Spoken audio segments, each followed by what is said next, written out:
ہمیں پتہ چل گیا ہے.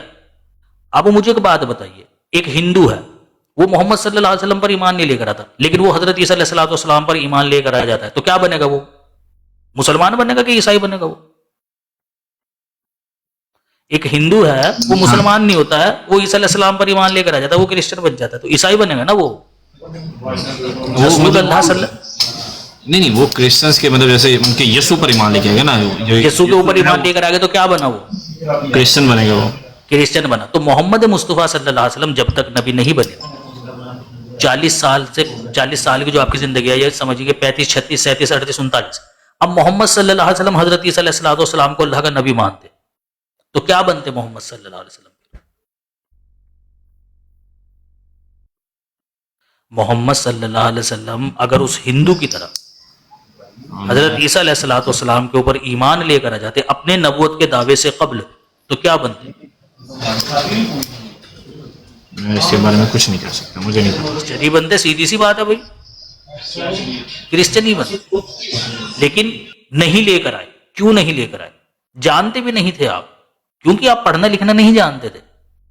آپ کو چونکہ مذہبی معاملات کے اندر دلچسپی تھی، آپ ان کے قصے اور کہانیاں، ان کی باتیں وہ سنا تو کرتے تھے، لیکن کون کون ان میں نبی ہوئے ہیں، کیا کیا ان کے ساتھ ہوا ہے، کیا کیا ان کے ساتھ نہیں ہوا، رسول اللہ نہیں جانتے تھے. یہ باتیں صرف یہ جانتے تھے کہ یہ اہل کتاب ہیں، ان کے اوپر کوئی کتاب نازل ہوئی ہے، یہ اس کو فالو کرتے ہیں، وہ کتاب بتاتے ہیں کہ وہ عیسیٰ پر آئی تھی. ایمان وغیرہ نہیں تھا محمد صلی اللہ علیہ وسلم کا عیسیٰ علیہ السلام کے اوپر. کیوں؟ کیونکہ عیسیٰ علیہ السلام آئے ہی نہیں تھے محمد صلی اللہ علیہ وسلم کے لیے یا مشرکین کے لیے، اسی لیے وہ ایمان بھی نہیں لے کر آئے. وہ تو بنی اسرائیل کے لیے آئے تھے، اور محمد صلی اللہ علیہ وسلم بنی اسرائیل میں سے نہیں تھے، بنو اسماعیل میں سے. حضرت عیسیٰ آئے ہی نہیں ہیں اسماعیلیوں کے لیے کہ اسماعیلی ایمان لے کر آتے. تو رسول اللہ صلی اللہ علیہ وسلم ایمان کے متعلق نہیں جانتے تھے کہ ایمان کن کن چیزوں کے اوپر انسان کا ہونا چاہیے تھا. آپ دین فطرت پر تھے کہ آپ برائیوں سے دور رہا کرتے تھے، آپ کے اندر شرک نہیں تھا، آپ کی فطرت کے اندر ایک خدا کی عبادت کرنے کی بات تھی. علاوہ ازے کن کن باتوں پر ایمان ہونا چاہیے انسان کا، ٹھیک ہے نا، وہ رسول اللہ نہیں جانتے تھے. کیونکہ اس ایمان کے لیے پختہ یقین ہونا ضروری ہے، اور پختہ یقین جو ہوتا ہے وہ خدا تعالیٰ کی وحی سے ہوتا ہے. لیکن فطرت کے اندر ایک چیز ایسی ہے، توحید جس کو بولتے ہیں، کہ اگر کوئی دلیل نہ بھی ہونا اور انسان اپنی فطرت کو ایک رخ ہو کر دیکھے، تو انسان کی فطرت یہی کہے گی کہ بنانے والا کوئی ایک ہے، بنانے والا کوئی ایک ہے. اسی بات کو حضرت مسیح موعود علیہ السلام نے بھی کہا کہ توحید ایک ایسی چیز ہے کہ خدا تعالیٰ نے انسان کے اندر اس کو رکھا ہوا ہے، اس کی فطرت میں ہے وہ چیز کہ اگر دنیا کی کوئی دلیل بھی نہ ہونا تو اس کا ضمیر خود اس بات کی گواہی دے کہ اسے بنانے والا کوئی ایک وجود ہے. ٹھیک ہے نا. تو حضرت جو توحید والے چیپٹر ہیں حضرت مسیح موعود علیہ السلام کے، انہوں نے بہت اچھے طریقے سے اس چیز کو واضح کیا کہ توحید کو ثابت کرنے کے لیے کسی دلیل کی بھی ضرورت نہیں اگر انسان اپنی فطرت پر غور کرے. آپ مجھے بتا سکتے ہیں کہ قرآن میں الکتاب اور القرآن کے استعمال میں دقیق فرق کیا ہے، اور کیا ہر مقام پر دونوں مترادف ہیں؟ آپ اس کے بارے میں کم سے کم الکتاب کا مطلب جو ہوتا ہے نا، الکتاب کا مطلب ہوتا ہے خاص کتاب، اور قرآن کریم خود اس کلام کو مخصوص قرار دیتا ہے، خاص قرار دیتا ہے. تو الکتاب سے جو مراد وہ پھر قرآن کریم ہوا. ہاں، ایسے لوگ جو یہ کہتے ہیں کہ جی ہمیں سیدھا سیدھا لکھا ہوا لکھا، ان کے لیے نہیں لکھا سکتے ہو آپ. بعض چیزیں ایسی ہوتی ہیں جو انسان کو سمجھنے سے تعلق رکھتی ہیں، وہ سمجھنی پڑتی ہے. جی اور القرآن سے مراد جو ہے وہ یہ ہمارا جو قرآن ہے مجید، یہی ہے وہ قرآن کریم. یہ سب بار بار پڑھنے کی ہدایت. اس میں فرق، اس میں دقیق فرق کیا کریں گے آپ؟ فرق کیا لیں گے دونوں میں؟ کوئی فرق نہیں ہے میرے نزدیک. دو نام آپ کے نزدیک کوئی الکتاب میں اور القرآن میں کوئی فرق نہیں؟ میرے نزدیک تو نہیں ہے اس میں. نہیں، آپ کے نزدیک یا جماعت احمدیہ کے نزدیک؟ نہیں، میں اپنا نظریہ بتا رہا ہوں کیونکہ میں نے نہیں پڑھا ہے جماعت احمدیہ کے متعلق کہ یہاں کوئی سوال اس تعلق سے لے کر اٹھایا گیا. تو کیا ہر مقام پر دونوں مترادف ہیں؟ ہر مقام پہ جہاں جہاں بھی اگر ہر مقام کے بارے میں تو نہیں کہہ سکتا، ہر مقام کے بارے میں نہیں کہہ سکتا. صحیح ہے، ٹھیک ہو گیا. ذالک الکتاب یہاں مراد ہے. قرآن کریم کہ لا ریب فیہ، کہ اس میں کوئی شک نہیں، شک و شبہ نہیں ہے اس میں. اگر مراد اس سے تورات اور انجیل کو لیا جائے، ان میں تو ابھی 1000 مشکوک دکھا دوں میں آپ کو. میرے پاس میرے خیال سے کوئی 15-20 انجیل اور تورات موجود ہیں مختلف زبانوں کی. 1560 عیسوی کی ہے، 1600 عیسوی کی ہے، اسی طریقے سے 1830 کی ہے، 1820 کی ہے، سن 1800 کی ہے. اٹھا کر دیکھو ہر نسخے کے اندر ایک بات الگ ہے. بلکہ جو دور حاضر کی ہیں ان میں بھی ہے، ان میں بھی ہے. تو سفی بھائی ایک سوال ہے میرا. سورہ الفاتحہ میں جو مالک یوم الدین ہے، اور اب اس میں ایک مالک یوم الدین ہے، دوسرا بھی مالک یوم الدین ہے. دونوں قرات منقول ہیں اس میں، یہ دونوں، جس میں میم الف اور لام ہے، اور ایک ہے جس میں میم لام کاف ہے. تو دونوں قرات جو ہیں منقول ہیں.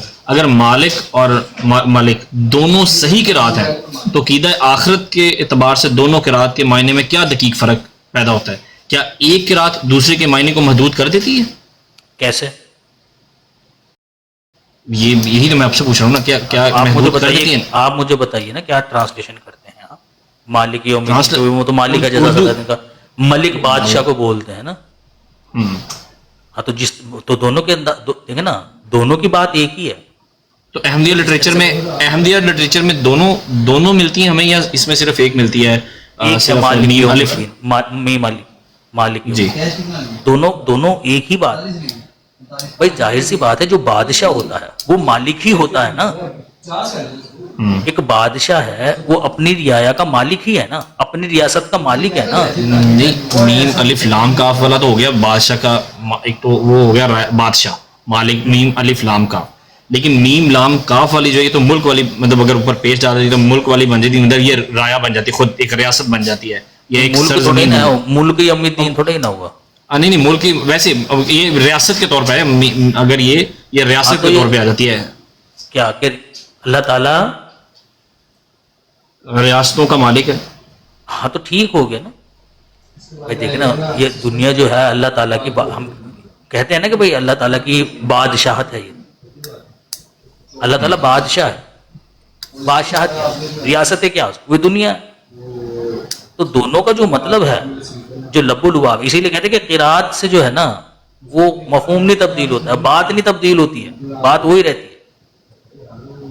ایک ہی بات کو جس طرح سے ہم اردو زبان میں بھی بات کرتے ہیں، ایک ہی بات کو بتانے کے لیے ہم مختلف زبان استعمال کر لیتے ہیں، لیکن بات کا مطلب وہی ہوتا ہے. مثلاً تو کہاں جا رہا ہے، ٹھیک ہے نا، تم کہاں جا رہے ہو، ٹھیک ہے نا. یہ دونوں کے الفاظ الگ ہیں لیکن بات کا مطلب تو ایک ہی ہے. اب تو اور ہم میں تو فرق ہے بھائی، یہ کیا نام، تو اور تم میں تو فرق ہے، لیکن بات کا مطلب ایک ہی ہے، وہ نہیں چینج ہوتا ہے. اسی طرح بے شمار الفاظ ہیں جو ہم ایک لفظ کو چھوڑ کر کوئی دوسرا لفظ بول دیتے ہیں، لیکن بات کا مطلب وہی ہوتا ہے. اسی طریقے سے مالک اور ملک والی بات ہے. تو یہ جو دنیا ہے یہ بادشاہت ہے اللہ تعالیٰ کی. ٹھیک ہے نا، دو جہاں کا بادشاہ ہے اللہ تعالیٰ. اصل چیز یہ ہے کہ یہ جو کیا نام اس کا، کرسچنس جو ہے یہ اس طرح کے سوال اٹھاتے ہیں. کس چیز کو لے کر؟ اس چیز کو لے کر کہ یہ ثابت کیا جا سکے کہ بھائی قرآن کریم کے اندر بھی تحریف ہوئی ہے. کیوں؟ ان کے اوپر جو سب سے بڑا الزام ہے نا یہ کہ ان کے مذہب کا جو سب سے بڑا بطلان ہے وہ کیا چیز ہے؟ وہ یہی چیز ہے کہ انہوں نے اپنے کلام میں تحریف کر دی. یعنی جو کلام خدا تعالیٰ کی طرف سے نازل ہوا ہے اس میں انہوں نے تحریف کر دی. اب یہ بھی تحریف ثابت کرنے کی کوشش کرتے ہیں، جبکہ ہم جو تحریف کرتے ہیں وہ صرف لفظی ہی نہیں ہے، وہ معنوی بھی ہے. وہ لفظی ہی نہیں ہے، وہ معنوی بھی ہے.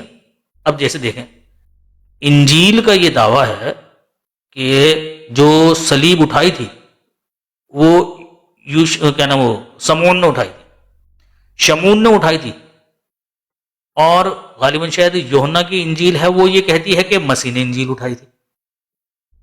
اب دیکھیں، الفاظ بھی چینج، مطلب بھی چینج، دونوں ہی چینج ہے. سمجھ رہے؟ دونوں ہی چینج. شمون میں اور مسیح میں فرق ہے لفظی اعتبار سے. انسان بھی الگ ہے، اور مطلب بھی الگ ہے کہ شمون اٹھا کر گیا تھا گلگت کے مقام تک، دوسری کہتی ہے کہ مسیح اٹھا کر گیا تھا گلگت کے مقام تک. اور بھی اس کے علاوہ تورات کے اندر اور انجیل کے اندر ایک دوسرے کے خلاف باتیں لکھی ہوئی، جیسے کہ ہے کہ خدا کو کسی نے نہیں دیکھا سوائے یسوع کے.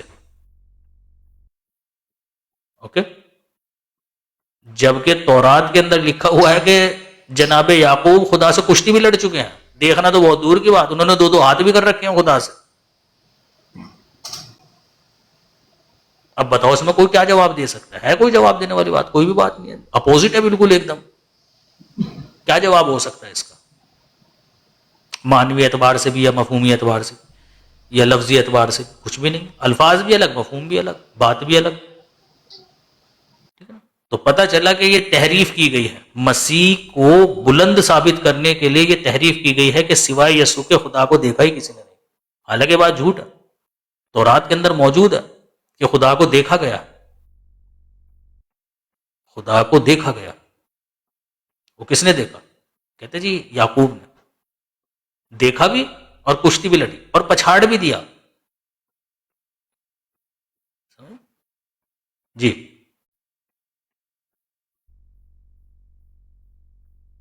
آمین. ہاں جی ضرور، تو میں کال کروں گا آپ کو انشاءاللہ تعالیٰ. بالکل بالکل آپ آیا کریں یہاں، اور یہ مت سوچا کریں آپ کے یہاں صرف ایک ہی طرح کی ڈسکشن ہوتی ہے. نہیں، میری براڈ اس طرح کی براڈ نہیں ہے کہ ایک ہی طرح کی ڈسکشن ہو. وہ تو کرتے کرتے ہم خود بھی بور ہو جاتے ہیں بعض دفعہ، یقین جانے بعض دفعہ میں خود بور ہو جاتا ہوں. میں نے کہا یار تیرے سے پہلے تو بھی سمجھایا تھا ایک بندے کو کہ بھائی نبوت کا سلسلہ جاری ہے، تو اگلا بھی اسی پہ ہی بیٹھا ہوا ہے، وہ اس سے اگلا بھی اسی پہ ہی بیٹھا ہوا ہے. اچھا یہ بہت ہے. اچھا یہ جی آپ بات کر لیں، کمپلیٹ کریں.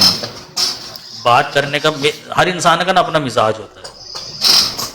تو میرا بعض لوگوں کا مزاج یہ ہے یار تم ایک بات چھوڑ کر دوسری بات کی طرف جا رہے ہو، ٹھیک ہے نا، دوسری بات چھوڑ کر تیسری بات کی طرف.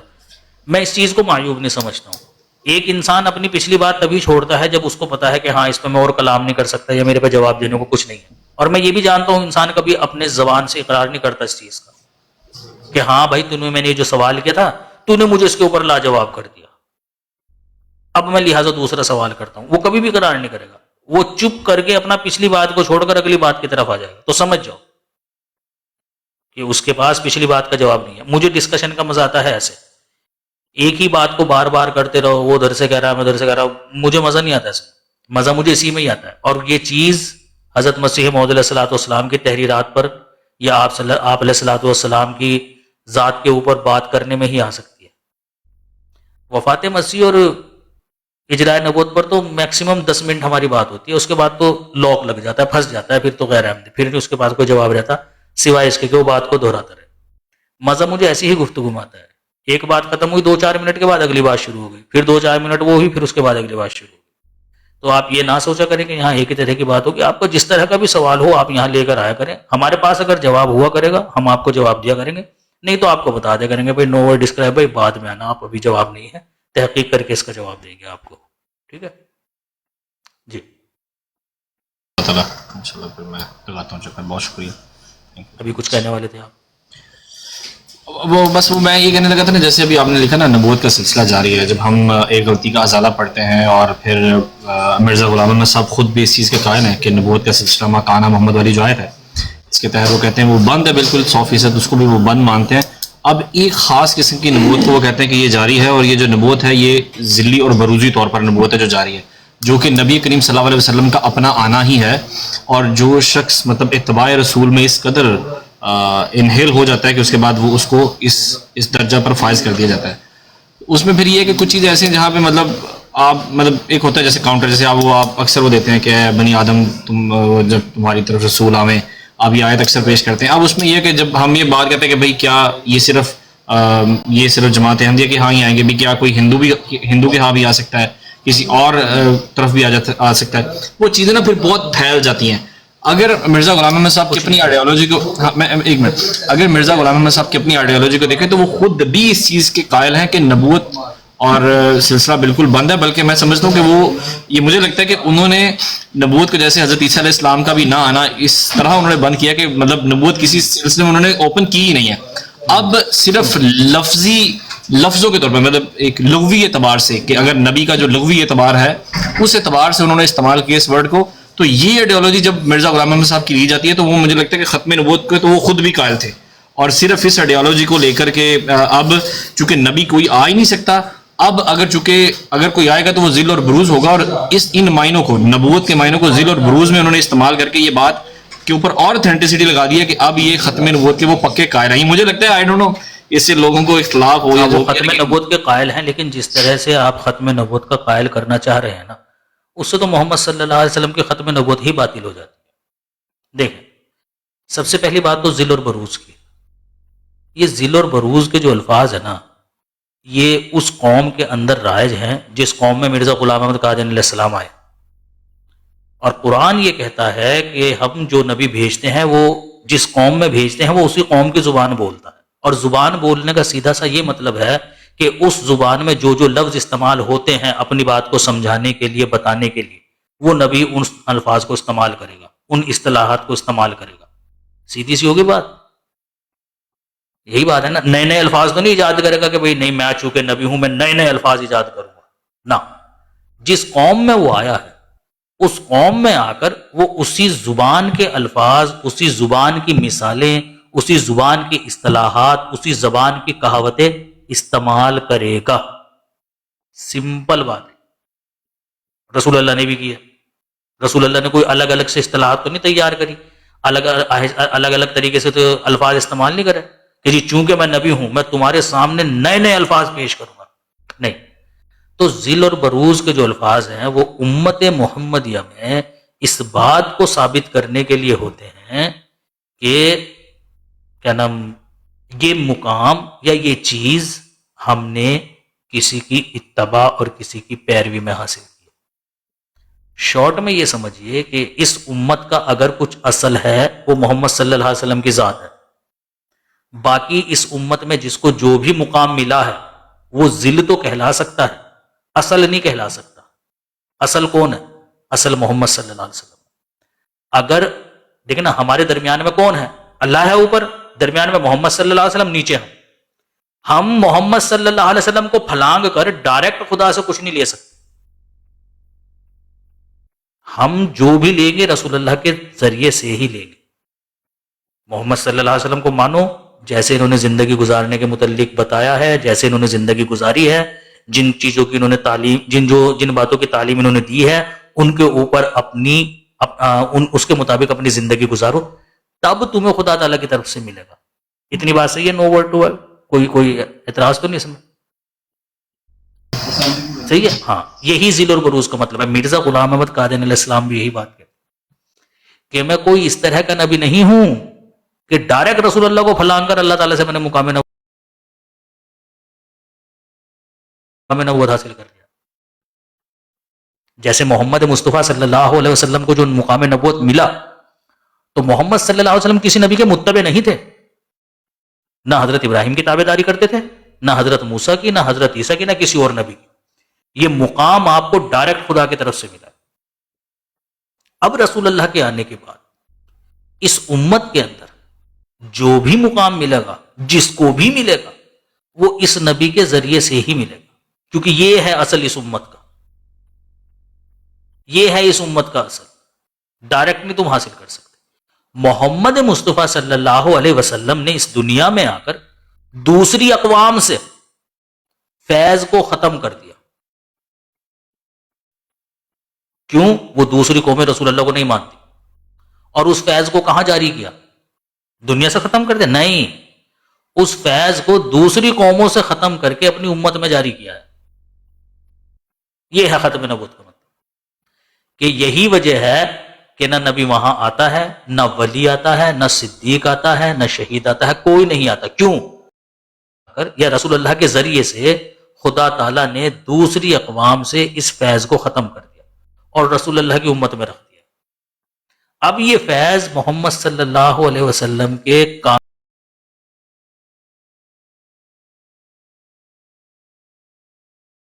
گزارتے ہیں ان کو ملے گا. تو کیا غلط ہے بھائی اس کے اندر؟ بس ایک نبوت کی ہی تو بات ہے. دوسری چیزیں تو تم بھی اسی طرح سے مانتے ہو نا. بس جس طرح سے تم دوسری چیزیں مانتے کہ وہ رسول اللہ کے فیض سے ہی ملے گی، رسول اللہ کی اطاعت کرنے کی وجہ سے ہی ملے گی، اسی چیز کو مرزا غلام کہتے ہیں کہ ان میں سے ایک نبوت بھی ہے، وہ بھی رسول اللہ کی اطاعت کی وجہ سے ہی دے گا اللہ تعالیٰ. رسول اللہ کو پھلانگ کر نہیں لے سکتے تم کوئی چیز. بس اتنی بات ہے کہ تم یہ مانتے ہو کہ بھائی کہ صدیق، شہید، صالح، مومن، مجدد، محدث، جو کچھ بھی نام ہے، ولی، جو کچھ بھی نام ہے اس امت کے اندر، وہ رسول اللہ کی اتباع کی وجہ سے مل رہا ہے، انہی کی وجہ سے مل رہا ہے نا، یا ان کی اتباع کے بغیر ہی مل رہا ہے. ہاں جی، انسائٹ بھائی، نو ورڈ ٹو ڈسکرائب. جو مقام مل رہا ہے وہ رسول اللہ کی اتباع کی وجہ سے ہی مل رہا ہے نا، کہ رسول اللہ کی اتباع کے بغیر مل رہا ہے. اس میں جو ہے میرے سوال کا جواب دے دیجیے تاکہ میری بات مکمل ہو جائے. دیکھیں وہ اب یہ جو آپ فیض مل رہا ہے نا، دیکھیں آپ یہ جو کہہ رہے ہیں، یہ جو فیض مل رہا ہے، بات یہ ہے کہ اس فیض کے نتیجے میں ان کا نبی بننا جو ہے نا، دیکھیں میں اس چیز کو نہیں مانتا ہوں، ٹھیک ہے. اب میں ان کے نبی بننے کی بات نہیں کر رہا ہوں ابھی آپ سے، میں جو پوچھ رہا ہوں بس اس کا جواب دیجیے کہ جو امت کے اندر ولی، صدیق، شہید، صالح یہ جو بن رہے ہیں، یہ رسول اللہ کی اطاعت کی وجہ سے بن رہے ہیں نا، یہ رسول اللہ کی اطاعت کے بغیر ہی بن رہے ہیں. نہیں، سب کے سب مومن بھی رسول اللہ کی اطاعت کے ساتھ ہی بن رہے ہیں، رسول اللہ سب بس مرزا، بس ہمارا یہ کہنا ہے کہ اس میں ایک مقام نبوت بھی ہے. بس جس طرح سے رسول اللہ کا فیض کسی انسان کو ولی بنا سکتا ہے، جس طرح سے رسول اللہ کا فیض کسی انسان کو صدیق بنا سکتا ہے، جس طرح سے رسول اللہ کا فیض کسی انسان کو شہید، صالح، مومن، مجدد بنا سکتا ہے، رسول اللہ کے فیض کی قوت قدسیہ اتنی ہے کہ نبی بھی بنا سکتی ہے. تو ہم رسول اللہ کی شان گھٹا رہے ہیں کہ بڑھا رہے ہیں؟ ہم تو بڑھا رہے ہیں بھائی. تم گھٹا رہے ہو، تم کہہ رہے ہو کہ نہیں رسول اللہ کے فیض میں یہ طاقت نہیں ہے کہ آپ کی اطاعت سے کوئی نبی بھی بن جائے، باقی بن سکتے ہیں. تو ہم تو رسول اللہ کی شان بڑھا رہے ہیں، آپ لوگ گھٹاتے ہو. بس یہ سمجھ نہیں آتی آپ لوگوں کو، ٹھیک ہے. ہم تو رسول اللہ کی پاور اور زیادہ ثابت کر رہے ہیں. تم کہہ رہے ہو کہ نہیں رسول اللہ یہ پہاڑ نہیں توڑ سکتے، باقی سارے پہاڑ توڑ سکتے. ہم کہتے ہیں رسول اللہ میں اتنی طاقت ہے یہ پہاڑ بھی توڑ سکتے ہیں. تو ہم نے رسول اللہ کی شان بڑھائی ہے کہ گھٹائی ہے؟ ہم نے تو بڑھائی ہے بھائی. اسی لیے حضرت مسیح موعود علیہ السلام کہتے ہیں ختم نبوت کے تم ایسے معنی کرتے ہو کہ نبوت ہی باطل ہو جاتی ہے رسول اللہ صلی اللہ علیہ وسلم کی. محمد صلی اللہ علیہ، کیونکہ خاتم النبیین جو ہے نا، یہ تو مقام مدح ہے. اس کا معنی کچھ ایسا ہی کرنا چاہیے جس سے محمد صلی اللہ علیہ وسلم کی شان افضل در افضل ثابت ہو. وہ مرزا غلام احمد قادری علیہ السلام نے کر کے دکھایا. اسی لیے آپ کے علماء بھی یہ بات کہتے ہیں کہ مرزا صاحب نے اپنے عربی اور فارسی اشعار میں، یہاں تک کہ اردو نثر میں بھی، محمد مصطفیٰ صلی اللہ علیہ وسلم کی جو شان بیان کی ہے نا، کمال. بس اس شخص نے دعوی نبوت کر دیا تھا، ورنہ جو شان اس نے بیان کر رکھی نا رسول صلی اللہ علیہ وسلم کی، کمال ہے وہ. ٹھیک ہے جی. بہت شکریہ، تھینک یو سو مچ. پوچھے اگر کوئی اور بات ہو. نہیں بس انشاءاللہ پھر میں اس دن کرتے ہیں. اوکے انشاءاللہ. چلے میں کال کروں گا آپ کو، پھر کوئی پروگرام بناتے ہیں ہم. ٹھیک ہو. اچھا جی چلے بھائی، اور نیچے جو دوست موجود ہیں. اچھا یہ احمد بھائی آئے ہیں ہمارے. جی احمد بھائی السلام علیکم ورحمۃ اللہ وبرکاتہ. وعلیکم السلام ورحمۃ اللہ وبرکاتہ.